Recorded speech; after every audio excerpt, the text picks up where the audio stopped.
सीतामढ़ी एक बार फिर एनडीए के पास रह सकती है। सीतामढ़ी को लेकर एक बात महत्वपूर्ण है कि अभी नीतीश कुमार ने घोषणा कर दी थी कि जो बिहार विधान परिषद के अध्यक्ष देवेश ठाकुर, उनको ये सीट लड़ने के लिए कहा है नीतीश कुमार ने, और उन्होंने कह दिया है कि नीतीश कुमार ने मुझे सीतामढ़ी सीट से लड़ने के लिए कहा है, मैं सीतामढ़ी से चुनाव लड़ूंगा। तो बीजेपी के साथ वापसी के बाद ये ऐलान किया है या पहले ही ऐलान कर दिया था? नहीं, नीतीश कुमार पहले ही ऐलान कर चुके थे कि विधान परिषद के जो अध्यक्ष है देवेश ठाकुर, वो सीतामढ़ी सीट से चुनाव लड़ेंगे, और वह इस बात की घोषणा कर चुके हैं। तो ये एक सीट है जो पहले दिल्ली में जो बैठक हुई थी लल्लन सिंह को हटाने वाली, उससे पहले उस बैठक में उन्होंने उसमें बैठक में ऐलान किया था। और पूर्वी चंपारण जो है उसमें बहुत राधामोहन सिंह हैं, 3 बार चुनाव जीत चुके हैं, तो वो मुझे लगता है सीट बहुत ही स्ट्रॉन्ग सीट है बीजेपी की, और वो आराम से वहां पे जीता। तो देखिए, ये जो 6 सीटें हैं, इस पर तो एनडीए मजबूत नजर आ रहा है। मुजफ्फरपुर की अगर आप बात करेंगे तो उत्तर बिहार का सबसे बड़ा शहर मुजफ्फरपुर है। यहां से बीजेपी के अजय निषाद सांसद हैं, और 19 में अजय निषाद ने सीट 4 लाख वोटों के मार्जिन से जीती थी, यानी बड़े मार्जिन से ये सीट उन्होंने जीती थी। गौर करने वाली बात यह है कि यहां से अजय निषाद को वीआईपी पार्टी ने टक्कर दी थी।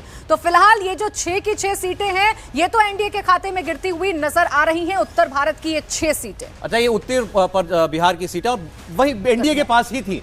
19 में जेडीयू साथ में थी, तो नीतीश कुमार और बीजेपी ने मिलकर ये 6 सीटें पहले भी निकाली थी, और इस बार भी ये 6 की 6 सीटें जो हैं वो आ रही हैं। तो मतलब नीतीश कुमार के एनडीए में वापस आने के बाद भावेश, एक बार फिर से पूरा माहौल जो है 2019 जैसा बन चुका है।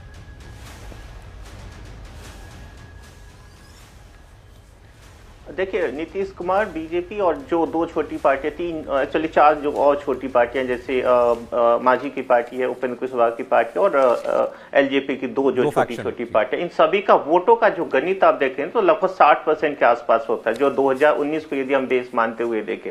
सिर्फ यदि नीतीश कुमार और बीजेपी का यदि वोट बैंक आप देखें तो लगभग 47% के आसपास हो जाता है 2019 के अकॉर्डिंग।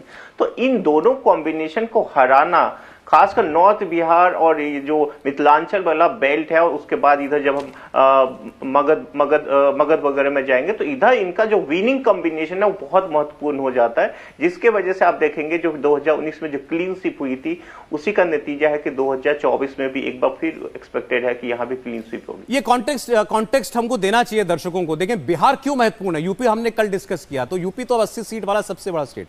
बिहार की 40 में से 39 सीटें एनडीए के पास थी, 40 में से 39। बीजेपी के सामने बहुत बड़ी चुनौती थी कि ये कैसे रिपीट करेगी, वो एनडीए में कैसे बड़ा पार्टनर जोड़ करके इस बार फिर वैसा ही वो नतीजा लाती है। अब नीतीश कुमार तो आ गए, तो इसलिए उम्मीद ये की जा रही है बीजेपी की तरफ से कि माहौल फिर 19 जैसा हो जाएगा, लेकिन फिर 40 में 39 जैसा नतीजा लाना, क्या वो दोबारा मुमकिन होगा? अब हम जब आगे सीटों पर बढ़ेंगे तो आपको पता चलेगा, लेकिन पहली 6 सीटें, इसमें कोई सरप्राइज नहीं है कि ये पहले भी एनडीए के पास थी, दोबारा भी एनडीए के पास आ गई। विजय जी, बिल्कुल, ये जो 6 सीटें, वो तो मुझे लगता है कि उसमें कोई सरप्राइज नहीं होगा, एनडीए के पास रहेगी।